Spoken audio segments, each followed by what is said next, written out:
नहमदुहु व नुसल्ली अला रसूलिहिल करीम अम्मा बाद फ़अऊज़ु बिल्लाहि मिनश शैतानिर रजीम बिस्मिल्लाहिर रहमानिर रहीम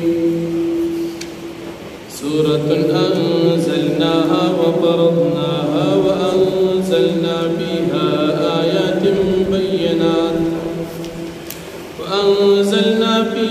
आयातिन बय्यिनात लअल्लकुम तदक्करून सदक़ल्लाहुल अज़ीम। सूरतुन नूर अतल्लसम पारा इब्तिदाई आयतुन दी ये सूरत ता सूरतुन नूर हुई ज़कचीद दी सूरत पिंजदिरस्तम नंबर आयत की लफ्ज़ द नूर रागले दे अल्लाहु नूरुस समावात। द सूरत मदनी सूरत की द हिजरत नबाद नाजिल पे एतबार द तरतीब कुरान सरा द सूरत सदीरस्तम दी नाजिल दो पलिहाज सरा द सूरत यौसल द्वेम पदी सूरत की नहर को हाथ सलूर शपीतो आयतुन दी मक्की सूरत बाखिरा की द नबी करीम सल्लल्लाहु अलैहि वसल्लम दुआ बयान शु और दी सूरत बशोरों की अल्लाह जल्ल शानुहु नूर और हिदायत बयानी या मक्की सूरत आखिरा की हुकूक अल्लाह बयान शु और दे सूरत बशोरों की हुकूकुल इबाद बयानी याद अमक की सूरे मुमिनून बशोरों की द मोमिनानों द कामयाबी से बात बयान और दे सूरत बशोरों की द मोमिनानों द कामयाबी अहकामात बयानी याद अमक की सूरत बाखिरा की द नबी अलैहि सलाम जिम्मेदारी बयान शो और दे सूरत आखिरा के बहुम द नबी अलैहि सलाम द मजलिस आदाब और द नबी अलैहि सलाम जिम्मेदारी बयान सूरत अव्वल ने रुकू की सलोर अहकामात बयानी अवलने हुक्म बा हद ज़िना बयान वेम हुक्म बा हुक्म द निकाह द ज़िनाकार और द ज़िनाकार बयान द्रेम हुक्म बा हद क़ज़फ़ बयान सलोरम हुक्म बा द लिआन बयान। अल्लाह जल्ल शानुहु फरमाई के चरियो सड़ी यवे ज़नाना सरा ज़िना उकड़ और दादवाड़ा गैर शादी शुदा दी और पदीबा ने सलोर गवाहान कायम शु या सलोर गवाहान न इलावा दी सड़ी और खजीख पलबांदी इकरार जुर्म को और यादा जनाना हामिल शुआ और दी इकरार को जमा और प्लान की जिना कड़े दादा बची द जिना और हम इकरार को जिद्रो सूरतुन सरा ज़िनाकार ज़िनाकारा साबित मुजरिमान और गैर शादी शुदा दी नुदीद पारा सल कोड़े सजा द शरीयत पा अहकामात की तो जुर्मनो सजागान जिक्र की बाज़ी जुर्मुन दासी दी चिदागी खास अंदाज़ा द सज़ा मुक़र्रर दा हक़े तवील शी हद सलोर क़िस्मा हुदूद पर शरीयत के ज़िक्र दी यौ हद ज़िना दी द्वेम हद ग़ला दी त्रीम हद शराब दी और सलोरम हद क़ज़फ़ दी दीन अलावा यौद इंसान द कत्ल हुक्म बवक्त क़िसास की दी और द्वेम बवक्त रजम की दी और द्रीम पर इर्तिदाद की दी د دین علاوه د سزاګانو حد نه دی بیان شوی. یو د قتل سزا، درې قسمه طریقې سره مسلمان مرګ روا کی، او څلور قسم اندازه مقرر حدود. د دین علاوه نور سزاګانې هغې ته تعزیرات ویل شي. نو په دغه حدودو کې یو حد د زنا دی، 100 کوړې سزا به د هلک او جنۍ ته ولګي. دا سزا به د مسلمانانو حکمرانان او مشران ورکړي، اسلامي نظام به ورکړي. او بیا الله پاک فرمایي چې تاسو کله د دوی له سزا ورکوئ نو په دې نرمي مه کوئ، دې سره د سختۍ معامله وکړئ چې سبا دپاره دا جرم څوک نه کوي. او دوی له چې کله تاسو سزا ورکوئ نو په یو ځای کې پټه مه ورکوئ، په یو کلو میدان کې خلکو ته اعلان وکړئ، دا حد جاری کړئ چې خلک ترې عبرت حاصل کړي. یو حکم با حد زنا بیان شو. دیم یو آیت کریمه د مفسرینو د وینا مطابق حد رجم هم په قرآن کریم کې موجودو، لیکن الفاظ منسوخ شوی دي، حکم او معنا پاتې ده. که شادي شده سړی او زنانه زنا وکړي د دې دپاره سزا رجم ده، دوی به په کاڼو باندې سنګسار کولی شي. او بیا د جرم د اثبات دغه درې طریقې سنګسار کولی به شي. حدیث کې الفاظ او حکم دواړه دي. په قرآن کریم کې مفسرین وایي آیت او آیت منسوخ شوی دي، لیکن حکم یې باقی دي. دې ته وایي منسوخ التلاوت باقی الحکم. بیا وایي الفاظ داسې الشیخ والشیخة یا والشیخوخة اذا زنیا فرجموهما نکالا من الله والله عزیز حکیم. الشیخ والشیخة شادي شده سړی او ښځه چې زنا وکړه دا رجم کړي، الفاظ دا منسوخ شوي. نو د دې سزا د رجم ده. دا به په کلو میدان کې سنګسار کولی شي، دومره به بولي چې مړه شي. سبا دپاره داسې کار څوک نه کوي. اسلامي نظام کې دا احکامات شته. بیا زناکار سړی او زناکار زنانه، مشرک سړی او مشرک زنانه، میلان د دوی د نکاح چې کېږي، د زناکار میلان د نکاح زناکار ته کېږي، د مشرک میلان د نکاح مشرک ته کېږي، او د نیک انسان د نکاح میلان نیک زنانه ته کېږي. طبعا بیا دې کې وقت شفیع صاحب رحمت اللہ علیہ هم ذکر کړی دي او علماء هم ذکر کړی. وی کند ہر جنس با ہم جنس پرواز، کبوتر باز با باز. ہر یو جنس دبل جنس سر پرواز پہ، کمترا دا کمتر سر او باز دا بازانو سر.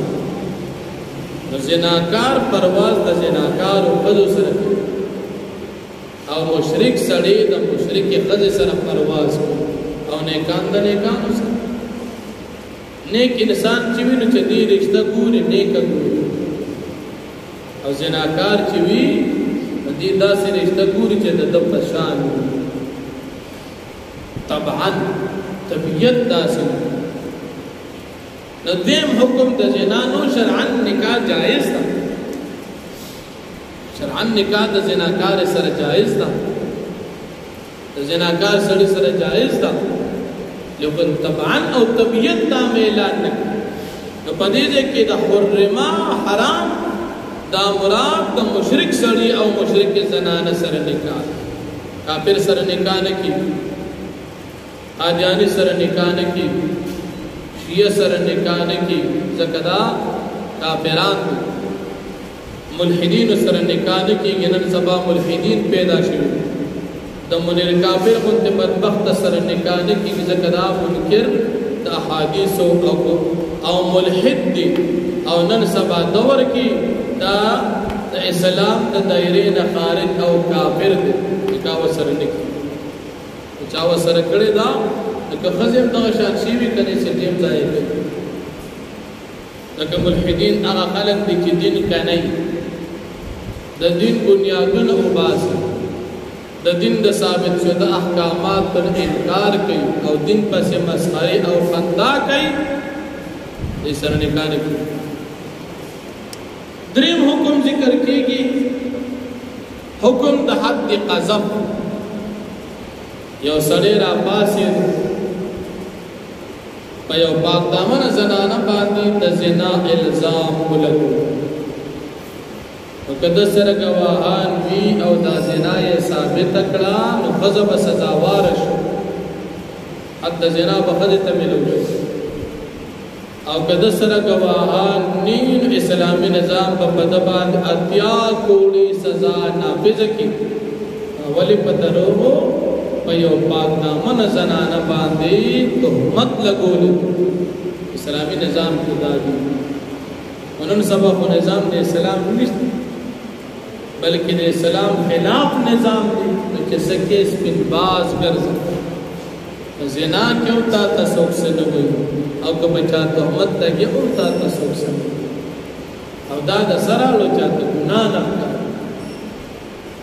او بیا چې چا تهمت ولګو او دې توبه هم وباسي نو د توبه سزا ملاويږي په توبه دې نه معاف کیږي ځکه دا حقوق العباد سره هم تعلق سره او دا دومره لوی جرم دی چې تر مرګ پورې بعد د گواهی نه قبلې اگر کدی توبه ولی ونه باسي او د چې او پیرا بچا د زنا تهمت ولګو سزاوار شو د طول عمر کې توبه نه قبلې. دا دریم حکم قدیر کو کې بیان شو او سلورم مسله حکم د لعان بیانې. یو سړی د خپل ښځه باندې الزام ولګو چې تا زنا کړې او یا ستا دا بچی دا زمانه نه دی د بچی نفي د ځان نه نو کدی سړی سره گواهان په ټیک دا که گواهان ور سره او ښځه مطالبه کوي نو په دې صورت کې دا سړی بسلور گواهی ورکي دا داسې شوا لکه څلور گواهان چې قایم دی بسوي زه گواهی ورکوم په الله جل شانه باندې چې دا کومه خبره زه دې ښځې ته کوم دا زه رښتیا کوم او زه رښتونی یم. څلور پیرې به داسې او پنځمه پیره به ووایي که چېرې زه دروغجن یم نو په ما دې د الله لعنت وي. دې نه بعد به ښځه اقرار وکړي. ښځه به ووایي چې زه گواهی ورکوم په الله باندې الله گواه کوم چې دا سړی دروغجن دی. یو پیره به ووایي بیا به ووایي بیا څلور پیرې به دا ښځه داسې الفاظ ووایي او په پنځمه پیره به ووایي چې په ما دې د الله غضب وي که چېرې زما دا خاوند دا خبره په رښتیا کوي. لعنت ولې ذکر نه شو د ښځې سره؟ وایي ښځې د لعنت نه یریږي. د سړي باره کې لعنت جو د زنانه باره کې غضب شو ځکه زنانه دا لعنت ټکي ډېر وي. دا گواهی څلور پیرې سړي او څلور پیرې ښځې دا لعان دی او په دې لعان سره د دې نکاح ختم شو. ټول عمر د پاره د دې خاوند او د ښځې تعلق ختم حرام شو. طلاق باین حکم لري خدا سے طلاق باین د دینه بعد تجدید د نکاح هم نکي او یو صورت سړی وایي یاره زه غلط شوم دروغ مې ویل نو بیا به اتیا کوړي سزا اخري ښځې سره نکاح صحیح وي ځان به دروغجن یا ښځه وایي چې یاره دا کار ما کړی دی سړي خبره ټیک کړو نو ښځې ته به سزا میلو شي. خو به هر حال کچره یو اعتراف د جرم نه کوي نو په داسې صورت کې به د دې نکاح بالکل یې ختم شي ټول عمر د پاره. مدد اسلام احکامات کله اسلامی نظام د قران او د سنت نظام وی نو په دې غټو غټو جرمونو باندې بدا سزا جاری کی لیکن نن سبا په پاکستان په الله معافي کې چې حالات ډېر بل شي جرمونو په سر اندازه نشته جرمونو سود انسانیت بنیاد باسي خصوصا مسلمان مرګ کو داسې آسان شوی دی لکه د چرګ مرګ په دونه آسان ني څنګه چې د مسلمان مرګ آسان شوی دا ولی اسلامي نظام نشته د چا پلاس کې چې اختیارات دا ټول خرڅ دي ټول غلامان هغه ټول د رشوت کې وګناست سړی جرم کې ورشي سیب له سور کې په زمانه ګرځي سب استطاعت تاسو چې ما د توې چې آزاد بس ګرځا دا ولی اسلامی نظام نشته اسلامی نظام کې امن دار سړی کور لور خور بلا د حیا عزت برقرار ساتل دا صرف په اسلام نور دینونو کې دا نشته نور دینونو کې دا دی لکه څنګه چې په ځنګل کې خره ګرځي د چا عزت هم محفوظ نه د قشان هغه کې د انسانیت هغه عزت هم محفوظ نه پاتې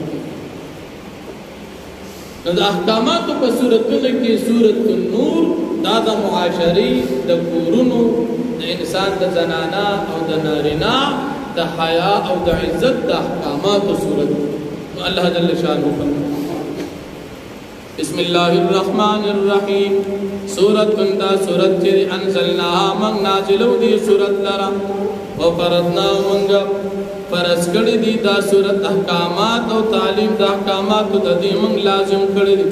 وانزلنا فی آیات بینات من نازلو په دې آیات واضحه لعلکم تذکرون د بارا دی چې تاسو نصیحت حاصل کړئ الزانیت والزانی زناکار زنانو زناکار سړی د غلا په مسله کې اول غل بیان شو والسارق والسارقه اول غل سړی او بیا غلا خزه او د زنا په مسله کې زناکار خزه وړاندې بیان شو سړی رستو بیان شو علما فرمایي چې غلاګان سړی ډېری کې خزه کوي التغلا کې سړی وړاندې او خزه رستو او د زنا په معاملې کې زیات کار او مهنت او دعوت چې وي دا د خزي وي په نسبت د سړی نو د زنا په مسله کې اول زناکار خزا او بیا د زناکار سړی ذکر وزانیتو اول ازانیتو دي او بیا وزانی دي اول خزا او بیا سړی مدانن سبا څومره سړی چې ګناهونه کوي په دې کې ډېر مهنت دا د زنانه زنانه لباس داسي زنانه چلن داسي د زنانه بے پردگی داسي وي د زنانه په لاس کې موبایل داسي چې هغه سړی مجبور کوي ګناه په دې کې مهنت د زنانه ډېری ځکه سړی ته څه پته چې دا زنانه څوک د کم ځای په دې کې مهنت د چاوي دا د خزي او قران کې اول په زنا کې خزر اعلی او بیا سړی را الزانیتو زناکار زنانا والزانی و زناکار سړی غیر شادي شده فجلدو تاسو وحی کل واحد منهما هر واحد د دې دوالو نامیات جلدتن سلتوری ولا تاخذكم بما رأفت في دين الله او تاسو منسی په دې دوالو باندې نرمی د الله پاک په دې حکم کې ان کنتم تؤمنون بالله واليوم الاخر کله تاسو ایمان لرئ په الله او ورځ آخرت باندې ولشهد عذابهما طائفه من المؤمنين او حاضر دي شي سزا د دې دوالو تاډل د مسلمانانو یعنی په کلو میدان کې مسلمانان ویني الزانی زناکار سړی لا ينكحو طبعا نکاح نه کوي الا زانیه مگر د زناکار خځه سره او مشرکه یا د کافر سره د زناکار او د مشرک په منځ کې څه مناسبت وای څنګه چې مشرک په یو خدای نه دی خوشاله خدایان ډیر جوړ کړي د قشان زناکار خځه په یو خاوند نه دی خوشاله هغه ځکه زنا کوي د طبيعت په لحاظ سره د زناکار سړی یا مشرک غواړي او یا زناکار غواړي وزانیتو زناکار زنانا لا ينكحها نکاح نه کوي په خپل طبيعت سره الا ځان مگر د زناکار سړی سره او مشرک یا د مشرک سره وحرم ذلك على المؤمنين او حرام کړی شوی دی دا نکاح د مشرکانو په مؤمنانو والذین يرمون المحصنات وغسلی هغه کسان چې تهمت لګي په پاک دامن زنانو باندې ثم لم يأتوا بأربعة شهداء بیا دی راتکون کی پسلور گواهانو باندې فجلدو پس تاسو دې تهمت لګونکو تکوړې ورکي 80 جلدتن اتیا کوړي ولا تقبلوا لهم شهادت ابدا او تاسو مقبلوي د دې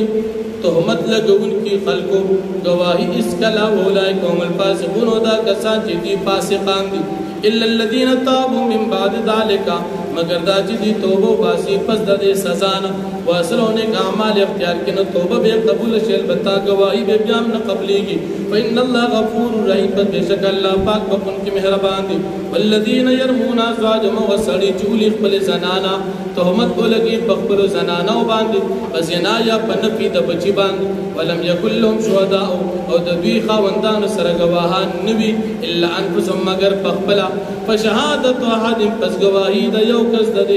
4 شهادات بالله سلور گواہی دی پنوم د الله پاک باندې دا بسړی کې انه لمن الصادقین چې یقینا دې رښتونو خلکو نه دي باغ سکی چې تهمت لګي په دې زنا د زنا په دې خپل خزه باندې والخامسه بنزم پیر بدی اوئی ان لعنت الله علیه چې لعنت د الله په دې خاون باندې ان کان من الصادق من الکاذبین چې چروي دي د دروغجن په دې نسبت د زنا کې ويدرون هل عذاب ولنبکی داخل د خپل ځان نه دغه الزام د زنا یا نفی د بچی ان تشهد 4 شهادات بالله دا چې دا به گواہی ورکی سلور گواہی په الله چې الله گواه کوم انه لمن الكاذبین یقینا زما دا خوند دروغ جنون دي په دې خبره کې چې دی په ما الزام لګي والخامسه بنزم پی رب دا خذ اوي ان غضب الله عليها چې غضب د الله دی په دې خذ باندې ان کان من الصادقین کچره دا خوند درشتونو نبی په دې خپل خبره کې ولولا فضل الله علیکم ورحمته کچرنه فضل د الله پاک او رحمت د الله پاک چې کړي د پتا سو باندې تاسو به خامخا هلاک کړي وي لیکن د الله فضل دی سزا باندې تاسو پرې دي وان الله تواب حکیم او الله پاک توبه قبل ان حکمت والا ذات واخر دعوانا الحمدلله.